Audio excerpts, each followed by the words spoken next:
Hi, this is Gina with day 17 of AudioMo. And if you hear a vacuum in the background, I'm sorry about that. My neighbor is taking care of business and I don't have any other time to record this. So, they say cleanliness is next to godliness.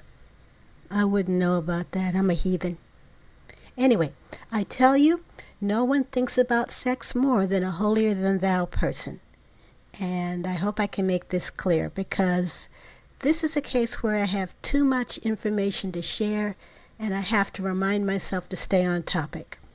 We're in the 1930s. Movies have taken over as a means of entertainment. In the late 1920s, the industry moved from New York and New Jersey because of the sun and to get away from Thomas Edison. And there's so much to talk about with Thomas Edison, but that's for another time. This is the era where pre-code Hollywood movies are transformed into something respectable. Filmmakers were doing all kinds of things that were condemned in many churches and possibly other houses of faith. It didn't take much to be condemned. A woman taking too long to take off her stockings. An extra long kiss. Actual gay people in the movie. Women enjoying or using sex to obtain power. You know, the usual stuff. Well, specific churches got fed up and told the movie industry, if you don't clean up the films, then we will tell our folks to boycott. Now, this is during the Depression. Film studios are barely getting by. And so they're listening because they can't afford to lose a nickel. It wasn't just the churches. Cities, small towns, and local authorities were setting up their own censor boards.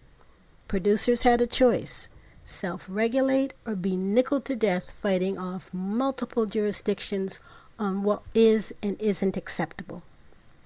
So, in a nutshell, and I'm really compressing things here, Will Hayes, the Legion of Decency, Joseph Breen, and other moralists, and I do mean moralists, came up with the Motion Picture Producers and Distributors of America list of do's and don'ts, generally referred to as the Hays Code. It is a Christian overlay of morality that was placed in the code. Kissing is timed and cannot be salacious or overly enjoyed. Protect the youth. No exciting those manifestations. And there is a whole friggin' section on sex. No sex perversions of any inference is to be forbidden. So no gay folk, no threesomes, no nothing. No white slavery, which I'm understanding to mean no displays of prostitution or sex trafficking. And there's one Mae West movie, I do believe that was the topic of the movie, but that was pre-code. Anyway, no miscegenation. I always have trouble with this. Miscegenation. Basically, no mixing between the white and the black races. That's forbidden. Forget about the romance stuff. They don't want them to occupy the same physical space. This cuts off generations of black actors. What few roles are available were the slave, the maid, the butler, the farmhand, or the dock worker. Occasionally, they would have Asian roles, but they were usually portrayed by white actors. This is known as yellowface. They had no problem fetishizing actual Asian women. In the world of movies, with rare exceptions, black people did not exist.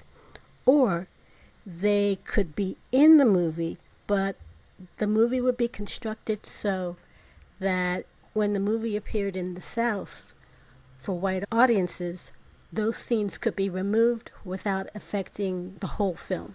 So, Exhibit A, Lena Horne. So Lena Horne does a fabulous piece in the movie, but when that movie went to the distributors in the South, Lena Horne's performance was removed from the movie.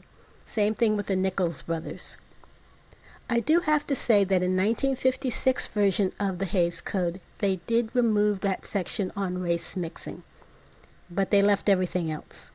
I actually downloaded the 1930 Hays Code, and my goodness, do they go on and on and on about morality and setting the right tone and making sure that the culture is uplifted and all of that stuff. But they removed everything that was the joy of life, so what was the point?